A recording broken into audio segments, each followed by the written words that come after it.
Boa tarde. Meu nome é Adriana, sou enfermeira. Eu sou um sotaque diferente de vocês, né? Sou de Belo Horizonte, trabalho no Hemominas. E assim como a Márcia falou sobre o trabalho aqui, né, de fazer parcerias com o município, levar conhecimento de vocês sobre doença falciforme, nós estamos fazendo a mesma coisa em Minas Gerais, que é um estado enorme. Nós temos mais de 7.000 pacientes com doença falciforme no estado, e aí a gente também passa pelas mesmas dificuldades que são semelhantes em vários estados aqui no país, né? Mas nós estamos aqui juntos, de novo, junto com Cecília, né, nessa frente de trabalho junto com o próprio Ministério da Saúde, que levanta a bandeira hoje que nós, enfermeiros, com conhecimento, podemos fazer um pouquinho de diferença na vida dessas pessoas.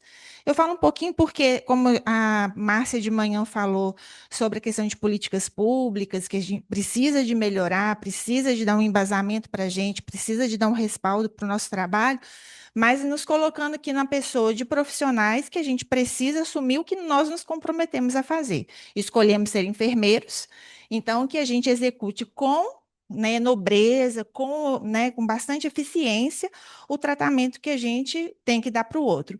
E nada melhor do que a gente se colocar no lugar do outro, né? Porque se podia ser como que você trata o outro, não é pela cor da pele, não é pelo diagnóstico, mas podia ser alguém da sua família. Cecília está assim, você tem que falar, você tem que falar. Eu tenho traço da doença falciforme. Então, eu escutei várias vezes na faculdade muitas pessoas falando comigo, como que uma branca de olho verde tem um traço da doença falciforme? Né? Então, isso veio de muitos anos, quando a gente foi descobrir, eu descobri porque eu tive curiosidade, logo que eu entrei na Hemominas, eu tenho 20 anos já de Hemominas, entrei na Hemominas e fiquei curiosa, que tal de doença que é essa que não conhecia, vi um pouquinho na faculdade, mas eu resolvi fazer meu teste de eletroforese de hemoglobina, foi quando eu descobri, e daí eu tive decisões importantes a tomar, se eu seria mãe ou não seria, aí eu fui fazendo meu marido, né? Acabei contando um pouquinho da minha vida. Tem dois meninos, um tem traço, o outro não tem. Então, eu brinco lá em casa que quando meu menino começar a vida dele sexual, eu vou falar que eu quero o teste do pezinho. Porque eu preciso de orientar ele, né? A gente já começa desde agora, mas eu preciso de orientar, porque isso faz parte de uma decisão da vida da pessoa, né? Ter a responsabilidade de escolher. Já escutei de mães grávidas quando a gente foi abordar a questão dela, se você quis de novo engravidar mais um filho, aí ela falou, foi consciente, e isso não vai ser um problema meu, vai ser um problema dele, que ele vai ter que compartilhar depois com a vida dele. Então, é uma decisão pessoal, né? E a gente está aqui nesse papel de educação, de liderança, porque já temos na nossa formação esse papel de cuidado, já temos na nossa formação esse papel de liderança, somos muito bons gestores da qualquer área que nós estamos, né? E aí a gente ocupa esse espaço. Eu vou inverter só um pouquinho a ordem da minha apresentação, porque a gente falou tanta coisa sobre. Eu vou lá no último slide, porque eu fiquei com medo de não dar tempo, mas eu vou inverter. Eu queria já ter falado disso. Eu trouxe um vídeo que eu acho que tem tudo a ver com o que a gente falou. É 2 minutinhos, mas tem a ver com o que a gente fala. Deixa eu ver se eu vou conseguir aqui. Não consegui aqui. Você pode fazer um favor?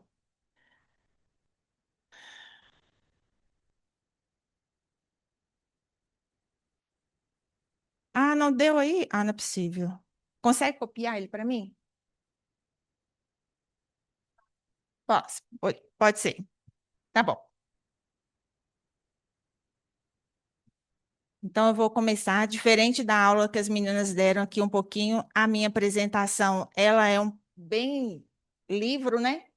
Complicações clínicas da doença falciforme. Esse aqui a gente vai falar rapidamente, abordando alguns assuntos principais, porque isso aqui, cada tema desse dá uma aula, né? Então, a gente tem essa missão aqui rápido de falar das partes mais importantes. Nosso objetivo, então, aqui é a gente aprender um pouco sobre identificar sinais e sintomas críticos, né, das principais complicações, conhecer os cuidados de enfermagem que estão relacionados a ela, melhorar a compreensão do que a gente tem sobre as complicações de doença falciforme e entender o desafio dessa pessoa com a doença falciforme. Então, durante essa apresentação, eu quero que vocês façam uma reflexão. Vocês se consideram importantes nesse cuidado desse paciente com doença falciforme? né? E o que que a gente tem e como que a gente pode fazer para agilizar esse cuidado desse paciente? Se a partir do momento que a gente ganha conhecimento, a gente já tem que refletir como que eu vou fazer para atuar na minha ponta. Que a gente aprendeu hoje também que não é a ponta, a gente tem que mudar esse termo, né? E por que que eu estou falando disso? Porque a doença falciforme é uma doença polimorfa que apresenta de várias formas, de vários tipos, e ela vem trazendo inúmeras complicações ao longo da vida dos pacientes, né? Algumas complicações são características por faixa etária e outras complicações que acompanham esse indivíduo desde a hora que ele nasce, como ali em todas as idades, as infecções, as crises álgicas e a própria anemia crônica hemolítica. E a gente vai falar um pouquinho, são complicações agudas, outras são complicações crônicas, e a gente tem um papel importante nessa atuação, porque se a gente consegue identificar uma complicação que está iniciando, consegue saber sobre doença falciforme, a gente consegue impedir que essa complicação possa progredir e evoluir com piora do quadro desse paciente. Ou mesmo lá na atenção básica, ou mesmo eu, né, dentro do estado de Minas Gerais, o Hemominas é a atenção secundária. Então, eu preciso de parceria o tempo todo, tanto com a primária quanto na terciária, para receber esse paciente meu, porque eu não tenho internação, eu sou só ambulatório. Então, quanto mais eu divulgar e quanto mais eu treinar as pessoas, mais fácil vai ser a condução desse caso dentro dos meus lugares de atendimento. Então, a gente tem aqui um papel importante, independente da área de atuação que a gente está. Então, a gente precisa de conhecer para a gente poder atuar. E por que que eu estou falando disso? Porque aqui nesse slide a gente tem as principais complicações associadas à mortalidade por faixa etária. E nós, enfermeiros, como a gente atua com a questão da educação, como a gente está na linha de frente, às vezes, para fazer uma triagem desse doente, se a gente identificar isso rapidamente, a gente consegue ajudar a diminuir o impacto disso. Por quê? Ainda as infecções são a causa de maior mortalidade nas crianças. Então, a gente ouviu aqui, a gente teve avanços com a triagem neonatal, a gente teve avanço com o diagnóstico precoce, a gente tem vacinas de amplo, né, de grandes, de amplo acesso para esses pacientes. A gente tem antibiótico profilaxia, mas as infecções ainda continuam sendo uma causa de morte em crianças até 5 anos de idade. E a degeneração crônica dos órgãos é a maior causa de óbito nos adultos, né? E a degeneração crônica vem algo que vem acontecendo ao longo da vida. É, Pensando agora em algumas complicações específicas, né? O sequestro esplênico, ele é uma urgência hematológica. Então, toda vez que a gente identificar uma criança, né, uma doença comum no lactante, geralmente crianças a partir de 2 meses de vida até os 3 anos de idade, é o mais comum. Acontece no adulto, não com uma frequência não tão grande, né? Mas pode acontecer, mas é uma urgência. E isso traz a questão do risco de óbito precoce, né? Então, é necessário a gente prestar atenção, escutando sempre os pais, porque a gente lá na atenção secundária, nesse paciente, né, dentro do hemocentro, a gente vai fazer sempre o treinamento dos pais para poder palpar o baço. Então, é muito comum um pai, uma mãe, um responsável saber chegar numa urgência e falar que o baço aumentou, né? Não é difícil, é uma técnica que, inclusive, na atenção primária, os enfermeiros podem aprender e podem acompanhar esse paciente, né? Geralmente, a gente usa a técnica do abaixador de língua para poder ensinar esses pais, rebordo costal esquerdo, em direção à cicatriz umbilical, a gente consegue palpar esse baço. E esse baço vai ter aquela medida padrão. E aquele toda vez que ele vai, né, no hemocentro, a gente nos atendimentos médicos ou de enfermagem, a gente faz essa palpação e acompanha o tamanho desse baço. Qualquer aumento desse abdômen, qualquer aumento desse baço, esse pai e essa mãe são orientados a correr para o pronto atendimento. Porque o baço literalmente sequestra as hemácias e a hemoglobina. Então, ele faz uma queda abrupta dessa hemoglobina, né, uma distensão abdominal. Essa criança tem sinais de choque hipovolêmica, com a palidez intensa, um aumento dos reticulócitos e uma dor no hipocôndrio esquerdo. Então, assim, às vezes, o que que a gente precisa de entender? Que a prevenção passa pela questão do cuidador, né? Onde ele conhece a hemoglobina basal, onde ele conhece o tamanho do básico, ele vai chegar na urgência, ele vai conseguir identificar em casa e vai para a urgência. E isso, eu coloco nisso, nesse sentido, porque a gente precisa de priorizar esse atendimento, né? Então, a gente precisa de conhecer para poder priorizar e identificar esses sinais de risco de risco e que está acontecendo com essa criança. Então, a gente, da enfermagem, a gente precisa para esse menino, para essa criança, um acesso venoso periférico bom, né? A gente precisa de colher os exames de emergência com uma amostra exclusiva para a prova cruzada. Normalmente, no sequestro esplênico, um acesso venoso, o médico já pede para instalar um soro fisiológico, porque esse soro fisiológico vai assumir um papel de expansor para que esse coração continue batendo até a chegada da transfusão, que a transfusão é essencial nesse tratamento. Então, o soro ele entra como expansor cardíaco para que essa criança não entre em choque. Então, todo paciente de doença falciforme, se eu precisar de escolher um exame de emergência, eu já chamo atenção para colher um exame para uma amostra para a prova cruzada. Lembrando que a amostra para a prova cruzada é uma amostra exclusiva, a gente não divide a amostra. Então, aqui a gente está falando, hoje de manhã a gente ouviu falar de tratamento ouro, que é a hidroxiureia, e as transfusões continuam sendo o tratamento ouro. E para transfusão de sangue, para exsanguíneo, transfusão, que são as transfusões de troca, a gente tem uma padronização, todo serviço precisa trabalhar com uma padronização, com um protocolo bem estabelecido, porque é um tratamento que, se a gente faz errado, a gente mata a pessoa, né? Então, existe uma legislação grande, pesada, que a gente tem que obedecer e cumprir, porque é o tratamento dessa pessoa. Então, a gente não pode fazer ele né, de uma forma ineficaz. Às vezes é muito importante um contato com o serviço de referência, porque às vezes o pai e a mãe falam com a gente, fala que a hemoglobina basal dele é 7, por exemplo, e essa hemoglobina basal está 2, às vezes não dá tempo no hospital, numa urgência, de repetir esse exame, porque o tempo de repetir esse exame, a gente já está perdendo essa criança. Então, é muito importante, às vezes, alguém, isso é um trabalho de equipe, né, gente? Porque a assistência de enfermagem, ela tem que ser interdependente, mas tem que ser conjunta com a assistência médica. Então, a gente tem que ter conhecimento para que a gente consiga, cada um, fazer uma etapa. Porque, assim como eu faço uma ligação para o serviço de referência, para ter alguma informação a mais daquele paciente, eu já estou encaminhando essa amostra, né, de uma solicitação de hemotransfusão, que com certeza vai ter para o banco de sangue, e já pedindo para que agilize aquela transfusão. Porque os nossos pacientes de doença falciforme, normalmente, o ideal é que eles tomem sangue fenotipado. Só que aqui, como a gente está falando de uma possibilidade de uma criança, um bebê, nem sempre, às vezes, deu tempo da gente fazer a fenotipagem. Então, nesse caso aqui, a fenotipagem ela não vai ser uma prioridade, porque o que a gente precisa é de salvar a vida dele, né? Então, a transfusão de sangue para o sequestro esplênico é essencial. E sempre informar os pais o que está acontecendo, o que está fazendo, escutando os pais, né? Acho que a gente tem que, como Cecília falou aqui agora, né? Se a pessoa pelo menos ler a carta que recebe, ou se pelo menos ouvir, porque o doente crônico, ele tem essa característica. Quem trabalha com doença crônica sabe disso. Eles sabem da vida dele, eles sabem quando começa a dor, eles sabem que vai piorar, né? E a gente está nesse papel aí de prestar atenção e reconhecer a importância do que ele está falando. Bem, a outra complicação, conseguiu? Você quer que eu volto lá ou você vai passar? Então passa para mim. Vou parar antes de falar, porque eu acho que inverter aqui vai ser bom.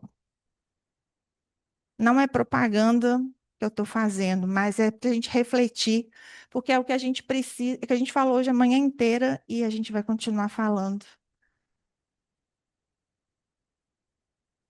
Quilômetros de congestionamento. Pancadas de chuva no período. Quilômetros de congestionamento. Sabe. Pancadas de chuva no período da Robô, tarde. você sabe. Você é futuro? Algoritmos. Robô, você é futuro? Eu sei calcular tudo na vida de vocês. Eu sei calcular tudo na vida de vocês. Que música ouvir, que rua entrar. Quem amar. Vocês Até acham que eu sou quem o amar. futuro? Porque eu tenho Vocês todas acham as que eu sou o respostas. futuro? porque eu tenho todas Mas as vocês respostas. desafiam a minha lógica. Mas vocês Eu calculei que desafiam era a minha impossível lógica. uma garota se curar. Eu calculei que era E ele impossível se uma garota se curar. E ela se curou. crianças ensinando aos adultos. Vi crianças ensinando aos adultos como deve ser o mundo. Um homem sentir que ajudar alguém. Um homem sentir que ajudar alguém é melhor que vencer. Uma mãe aprender a ler só para ensinar o filho. Uma pessoa abandonar a lógica para salvar Meus a algoritmos outra. são precisos. Meus algoritmos são precisos, mas vocês desafiam o impossível. Eu questiono usando bilhões de Vocês dados. respondem usando só. Vocês respondem usando só o coração. Vocês acham que eu sou o futuro porque eu faço coisas. Vocês acham que eu sou o futuro porque eu faço coisas incríveis, mas as coisas mais incríveis ainda são as mais humanas. Essas coisas que só vocês são capazes de fazer, de sentir, De viver. de viver.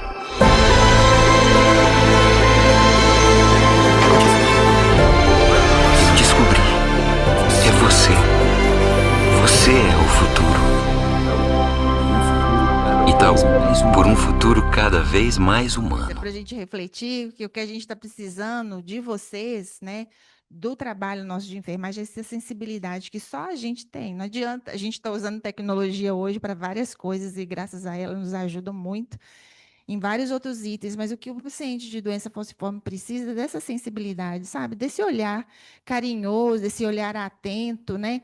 Que independente da dor, né? Independente da raça, da cor, né? É só disso, né? Isso é tão inerente do ser humano que não tem jeito, né? Somos nós mesmos e essa linha de frente a gente está pegando esse gancho aí da inteligência artificial e trazendo. Uma coisa que não, está passando para frente. Uma coisa que eu esqueci de falar do sequestro esplênico, gente, que essa transfusão, como eu falei, que é de urgência necessária, é uma transfusão que normalmente o médico faz uma solicitação com um volume menor do que o habitual. Por quê? No sequestro esplênico, essa infusão do sangue, ela precisa ser mais lento, porque normalmente, né, na hora da transfusão, o baço começa a liberar as hemácias que ele sequestrou. Então, isso pode dar uma hiperviscosidade e levar a um outro tipo de complicação. Então, normalmente, o médico pede aí uma bolsa de sangue em torno de 5 a 6 ml por quilo de peso para esse componente. Então, é uma transfusão que vai acontecer mais lentamente por causa disso. O sequestro esplênico ele pode ser recorrente, é outra situação, né? Mas nunca numa urgência vira uma cirurgia, né? Porque é comum os pacientes terem indicação de retirada do baço, mas isso tudo tem que ser eletivamente programado, porque ele precisa ter um aporte transfusional, a hemoglobina está ok para ele ir para a cirurgia. Então, nunca ela é feito dentro de um período de urgência. Bem, a outra complicação que nós vamos abordar aqui são as infecções, né? Primeiro, causa de óbito nas crianças. Então, toda vez que a gente vê um paciente de doença falciforme com febre, ele já merece um olhar diferenciado. Não é uma febre de uma criança sem doença falciforme que a gente pede para ficar. Aguarda em casa 2, 3 dias, vai medicando. Não. A orientação para doença falciforme é um episódio de febre acima de 38, tem que ir para a urgência, né? E normalmente uma infecção ela vem acompanhada de dor, então é uma outra situação que a gente tem que ter cautela, porque o analgésico vai mascarar aquela questão da infecção, porque diminui a febre, né? Mas todo paciente que chegou com febre, num pronto atendimento, ele precisa ser avaliado com cautela, ele precisa de uma observação mais rigorosa, né? Pensando, então, nisso, as crianças, alto risco, né, de infecções para as crianças que são menores de 5 anos, para temperatura axilar maior que 38,5, para os pacientes que são esplenoectomizados, né, o baço ajuda a combater a questão das infecções, então, quem não tem o baço já deixa esse paciente ainda mais susceptível à infecção. Né, atenção para o uso do analgésico, como a gente já falou, que pode mascarar o diagnóstico da infecção. E sempre é necessário atentar com a febre sem uma causa aparente durante as crises álgicas, né? Às vezes, Os protocolos clínicos precisam estar bem estabelecidos nas unidades, porque muitas das vezes o uso do antibiótico, começando ainda dentro do pronto atendimento, já diminui a piora ou a evolução, né, reduz a piora desse grau de evolução que esse paciente vai ter. Então, nós da enfermagem, com cuidados que são simples, a gente pode diminuir, né, o risco de uma sepsemia num paciente, quando a gente sabe abordar e priorizar esse tipo de atendimento. Então, lembrando que é a primeira causa relembrando, né, que é a primeira causa de óbito nos pacientes com menores que 5 anos. Então, quando a gente realiza uma classificação de risco adequado, prioriza esse atendimento conforme a gravidade clínica desse paciente, né? Então, um paciente que pode ter dificuldade respiratória, pode ter uma esplenomegalia, pode ter alterações hemodinâmicas. A gente precisa monitorar como está a oximetria e os sinais vitais, né? Às vezes o paciente é acompanhado por equipe de fisioterapia, sabe qual que é a oximetria basal dele também. Então, isso também pode acontecer, dessa informação chegar, né? Reconhecer os sinais álgicos e atender o paciente já com a administração de analgésicos já prescritos, não somente administrando os analgésicos, mas monitorando essa dor desse paciente, como a Cecília falou, né? Não é medicar e esquecer, né? A gente precisa de acompanhar para adequar, né? Nesse caso também, os pacientes normalmente vão precisar de um acesso periférico bom. Normalmente, todas as intercorrências aqui, a gente vai ver essa questão. A gente precisa de colher exames, e eu sempre vou atentar para os exames da prova cruzada, com amostra exclusiva para a prova cruzada. E, às vezes, iniciar antibiótico terapia prescrita imediatamente para esse paciente, às vezes dentro do pronto atendimento. Bem, o outro ponto que nós vamos tratar aqui é síndrome torácica aguda, né? A síndrome torácica aguda é uma complicação grave, né, que é a causa de óbito, principalmente nos adultos, né, em doença falciforme. Ela confunde-se muito com uma pneumonia, né? O paciente vai ter ali febre, leucocitose, ele vai ter dor, vai ter derrame pleural. O raio-x, ele é essencial para poder fazer o diagnóstico, né, da síndrome torácica aguda, que é uma presença, o que é isso, né? Presença de infiltrado novo no raio-x de tórax, associada a sintomas respiratórios e ou febre. Ele vem acompanhado normalmente por hipoxemia, por dispneia, por tosse, por dor torácica, febre, especialmente nas crianças, né? E o que desencadeia isso? Normalmente são crises álgicas graves, um pós-operatório e a gestação, né? Nesse caso aqui, gente, é muito rápido o que acontece com os nossos pacientes e realmente escutar o que o paciente está falando é primordial, porque o suporte, né, de oxigênio para esse caso é fundamental, né? O oxigênio vai ajudar nessa questão da circulação, da manutenção do oxigênio adequado para esse paciente. De 30% a 50% desses nossos pacientes vão ter pelo menos um episódio de síndrome torácica aguda. 15% desses pacientes vão evoluir para ventilação mecânica, né? Então, assim, geralmente ele tem que ser conduzido para uma unidade fechada, de um CTI, de uma UTI, né? Devido a essa gravidade. Ele precisa da questão da oxigenoterapia prescrita com rapidez, né? E a gente precisa aqui estar atento a essa questão de dificuldades respiratórias, das alterações hemodinâmicas e da esplenomegalia que esse paciente pode apresentar também. O raio-x muda em questão de horas, né? Então, por isso que o raio-x é diferencial nessa questão da avaliação da síndrome torácica aguda. Toda dor torácica, o que a literatura fala, que toda dor torácica deve ser tratada como síndrome torácica aguda, né? Então, assim, a gente precisa já, né, de entrar com a questão do antibiótico, antibiótico terapia de uma vez. Então, nesse caso aqui, a gente vai ter que fazer uma exsanguíneo-transfusão ou uma hemotransfusão. Vai depender do valor da hemoglobina, né? Isso é uma prescrição médica, mas depende do valor da hemoglobina para ele poder decidir qual que é o procedimento melhor para esse paciente. A gente precisa de estar atento para hidratar esse paciente, porque paciente com dor não hidrata, e a gente sabe que a hidratação para doença falciforme é importante, mas nesse caso a gente tem que ficar atento para não hiperidratar, para não piorar o quadro pulmonar dele, monitorar a dor, fazer os medicamentos para dor também é muito importante.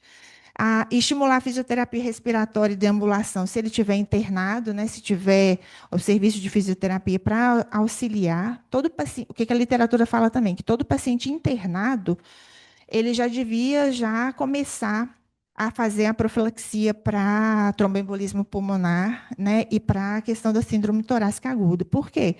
Não se sabe a ordem que começa, né? Pode começar com uma crise álgica que piora, que evolui para síndrome torácica aguda. Pode ser gestante, né, pós-parto, isso acontece muito. Eu tenho uma paciente que foi super querida, que faleceu de síndrome torácica aguda no quinto dia pós-cesárea, né? Já tinha conseguido ir embora, passou uma noite só em casa e teve que, quando voltou, voltou com um quadro muito intenso de dispneia e rapidamente ela evoluiu para óbito porque não souberam conduzir o caso dela, né?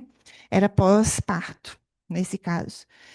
E o antibiótico aqui também é fundamental. Então, assim, é muito comum infecções por Staphylococcus aureus, Klebsiella, né, estrepto. Outra complicação é o priapismo, né? Esse é uma ereção peniana prolongada e dolorosa que não tem a ver com o estímulo sexual.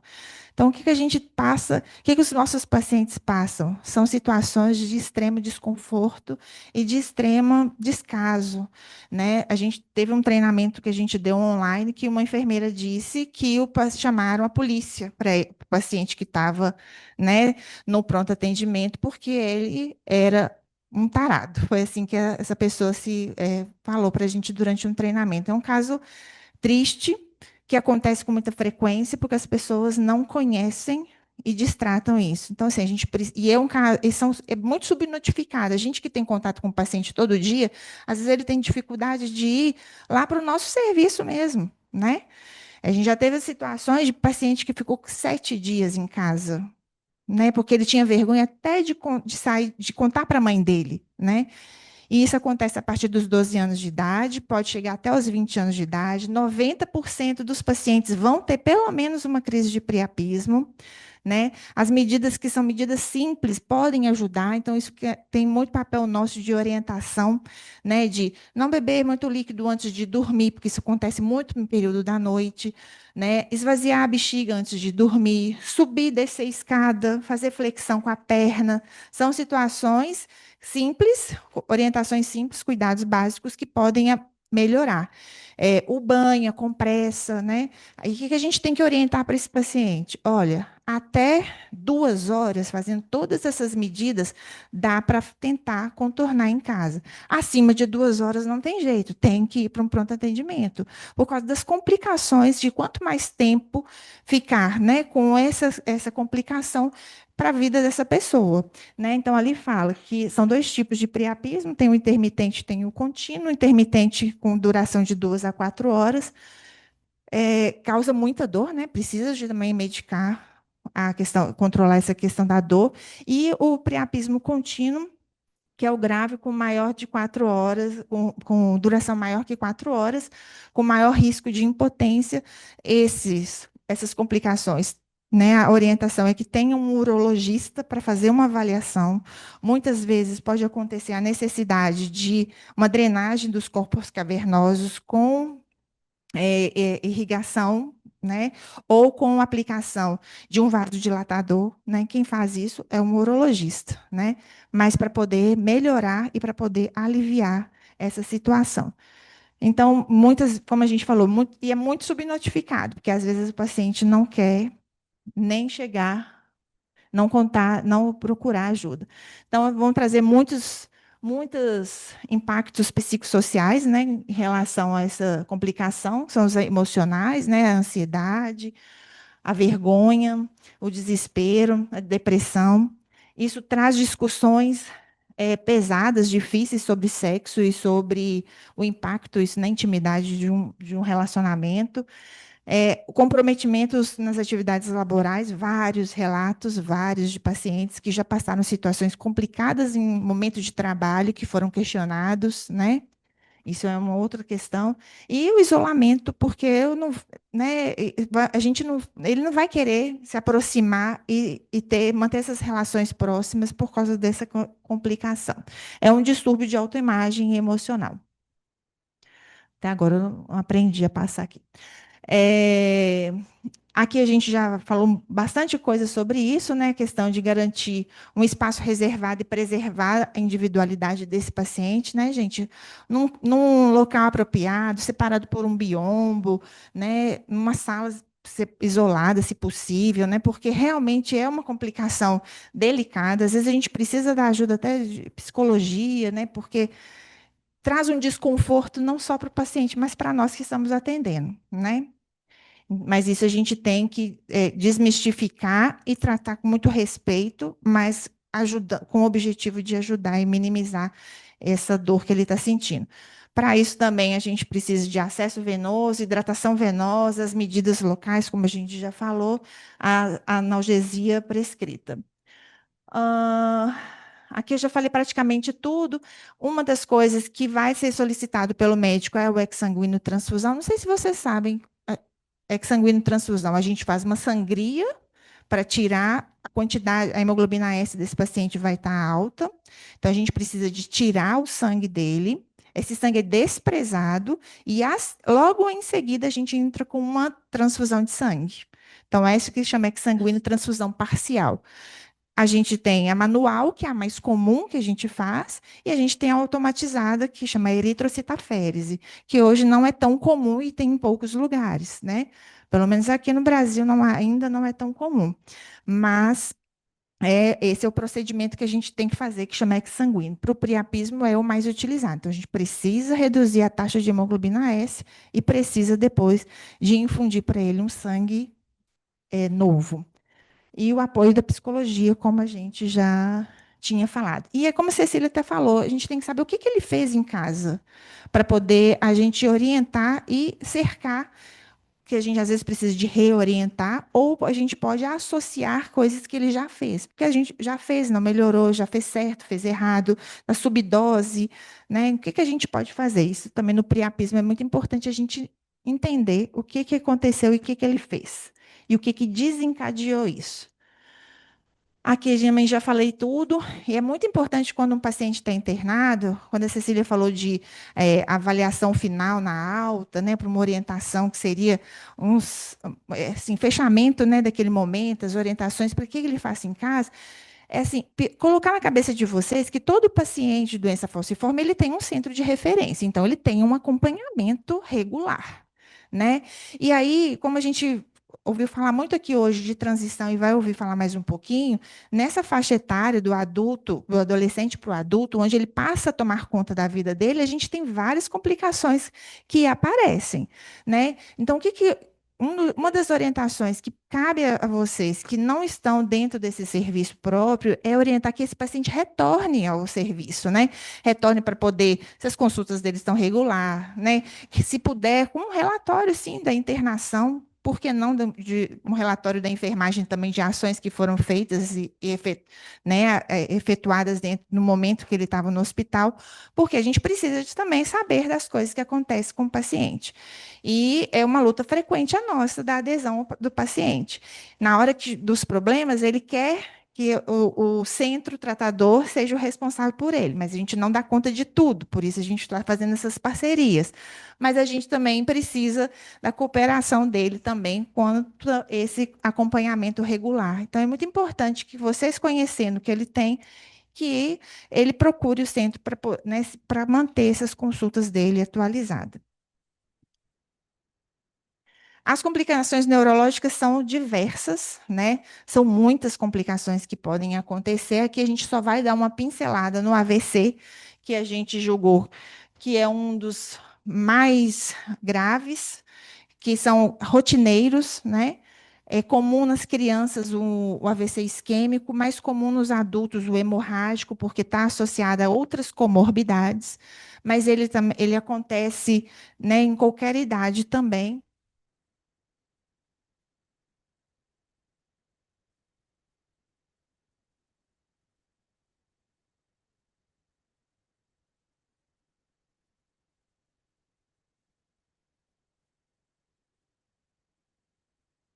Acho que eu falo isso. O acidente vascular encefálico, o ataque isquêmico transitório e o infarto silencioso. O acidente vascular encefálico é aquele que desenvolve sinais rapidamente com sinais clínicos focais globais, né, da função cerebral. São sintomas que duram mais de 24 horas, levando a alterações cognitivas do sensório motor. O transitório é uma interrupção momentânea, né, do fluxo cerebral com menos de 24 horas e sem sinais de alteração na imagem. E o infarto silencioso é aquele com pouco ou nenhuma repercussão clínica. Isso acontece muito, inclusive, nas crianças, que hoje a gente ouviu a doutora Patrícia falando sobre quando o pai e a mãe falam que o menino está com dificuldade de aprendizado, né, que tem uma, né, dificuldade de acompanhar na escola. Só vão conseguir confirmar esse infarto silencioso com ressonância magnética, e normalmente é uma suspeita que já levanta quando os pais começam a mencionar isso. Então, os pais também são muito bem treinados e muito bem orientados por toda a equipe do Hemocentro em relação às alterações neurológicas, porque é outra orientação de procurar um serviço de urgência a qualquer mudança de comportamento cognitivo por causa do risco, né, do AVC. E a gente sabe que no AVC a transfusão de sangue também é muito essencial, e quanto mais rápida essa transfusão ocorrer, menor será as consequências dessa isquemia, né? Menor serão as complicações desse paciente. Então, diminui o estresse hemodinâmico desse paciente, reduz a isquemia. Então, uma transfusão aqui tem que ser muito assertiva, né? O paciente tem que ser bem acolhido, com uma orientação fiel e fidedigno para que, na suspeita do AVC, para que isso aconteça efetivamente e reduza o risco que ele vai apresentar com as complicações. Então, normalmente aqui, ó, as manifestações são neurológicas, comportamentais e críticas. Então, de novo, acreditar nos pais, escutar o que os pais estão falando, ou no responsável. Às vezes o próprio paciente nessa situação não vai ser, mas alguém está treinado, alguém está orientado para falar sobre isso num atendimento de uma urgência. Se for numa atenção básica, onde que também pode acontecer, porque o ideal é que esse paciente fosse acompanhado também lá na atenção básica, e acompanhando esse paciente, os profissionais também pudessem ajudar a identificar qualquer alteração nessa mudança de comportamento desse paciente. São déficits neurológicos focais, motores sensitivos, afasias, paresias e paralisias. Os focais são mais abundantes e comuns. As alterações comportamentais, né, são mudanças abruptas no comportamento, alteração do nível de consciência, e as crises convulsivas focais generalizadas, cefaleias intensas e prolongadas. O atendimento ele também tem que ser rápido, tem que ser prioritário, normalmente em uma assistência fechada, né, de CTI, de UTI. Então, por isso a importância dessa classificação de risco adequada, a identificação dos sinais de gravidade desse paciente, a avaliação neurológica e a avaliação respiratória desse paciente. Monitorar, né, a questão da avaliação da oximetria e sinais vitais, do acesso venoso, e, como eu disse, já falei sobre a hemotransfusão exsanguínea, que vai depender também do valor da hemoglobina, mas, como eu disse, ela é muito importante porque ela é uma ação que vai reduzir a morbidade desse paciente, né? Paciente de doença falciforme, apesar da gente ter tido, como a gente já falou, muitas evoluções, a gente diminuiu, ele aumentou a sobrevida dele, mas a mortalidade ainda é alta por causa de inúmeras complicações que nós temos. A As complicações crônicas, elas são de início precoce, como a gente já falou, ela vai aparecer bastante lá no final da vida, na fase adulta já desse paciente, né? São lesões irreversíveis, elas iniciam cedo e acumulam ao longo da vida desse paciente. Elas são originadas pela gravidade do genótipo e ausência do autocuidado. Então, a gente tem um papel importante nessa questão da prevenção, né? O autocuidado, né? Por isso, a importância da atenção primária estar envolvida junto conosco nesse tratamento, porque é o local onde a gente vai ensinar, é o local onde a gente, né, a gente espera que tenha essa educação construída e para diminuir ou para minimizar os impactos dessas complicações crônicas, o autocuidado ele é essencial. E elas vão impactar, claro, né, diretamente na qualidade de vida desse paciente e na longevidade desse paciente. É comum e mais evidente durante a transição entre adolescentes e adultos, porque é o momento que os pacientes começam a caminhar sozinhos, né? Como a gente já falou. Mais ou menos aqui a fisiopatologia de uma complicação crônica, né? São as crises vasoclusivas, né? A anemia crônica e as crises vasoclusivas que vão levar à hipoxemia e à isquemia. Isso vai promover um infarto tecidual, né? Vai facilitar a isquemia e o infarto tecidual por causa da hiperviscosidade sanguínea, que vai fazer uma alteração de perfusão, né, comprometendo a oxigenação do tecido, levando a uma perfusão alterada, e vai causar a disfunção tecidual, que é uma disfunção irreversível com uma fibrose progressiva. São inúmeras as complicações crônicas, que aqui a gente não vai adentrar em uma, mas são todas essas, e isso causa um impacto gigantesco na vida desse paciente. As úlceras de perna, né, como vocês já tiveram aqui um projeto no estado do Rio de Janeiro de acompanhamento dessa intercorrência. E eles podem evoluir para insuficiência renal crônica, cardiopatias, as inúmeras disfunções cognitivas, a necrose vascular, né, a dor crônica. Então, aqui são inúmeras aulas, mas aqui é só por a título de conhecimento rápido aí para vocês. E como assistência de enfermagem seria essa educação em saúde, né, promoção do autocuidado, né, com a hidratação abundante que esse paciente precisa, hidratação por via oral, analgesia adequada para os casos das dores, esvaziamento frequente da bexiga, evitar as drogas que causam uma vasoconstrição, manter a pele sempre hidratada, pensando aí nas úlceras de perna, né? Sempre orientando o paciente a examinar a perna, uma meia de algodão, uma meia que não vai apertar, né? Evitando uma picada de algum bicho, bater, evitar evitar não, às vezes uma orientação de um tênis de cano alto para poder proteger, porque é uma região onde normalmente aparecem as úlceras, né? Uso de repelente para evitar ficar coçando a pele. Então, são questões básicas que nós, como enfermeiros, em qualquer lugar que a gente esteja, a gente pode fazer e pode orientar desde que a gente conheça sobre o assunto, né? E o monitoramento contínuo, que são, né, a periodicidade dos exames de rotina, a gente tem que ter, a gente tem pré-estabelecido, dependendo da idade dessa pessoa, de quanto em quanto tempo ele tem que passar por uma consulta, né, os exames, a periodicidade que ele tem que fazer, então isso é algo que faz parte da vida dele, esse monitoramento, esse acompanhamento. E sempre observar os sinais de alteração neurológica e pulmonar.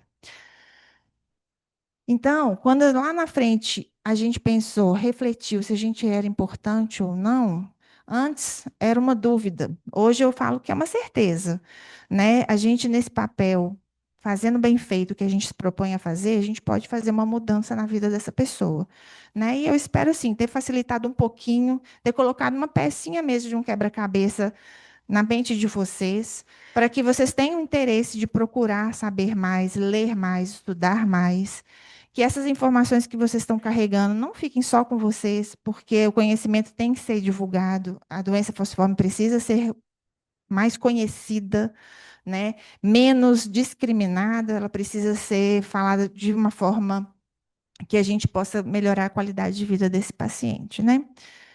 Aqui está meu contato. né? Como eu falei para vocês, eu sou de Belo Horizonte, mas meu e-mail está aqui. Se vocês puderem ler esse QR Code, é uma pesquisa que a gente faz em todo o treinamento que a gente dá sobre doença falciforme, para conhecer vocês, para saber o que que vocês aprenderam, o que que não aprendeu, para colocar sugestões de melhorias também. Então, se vocês puderem contribuir nessa pesquisa, seria de grande valor. Então, peço desculpa por qualquer coisa, às vezes que ficou nervosa, mas tá tudo certo. Obrigada, viu, gente?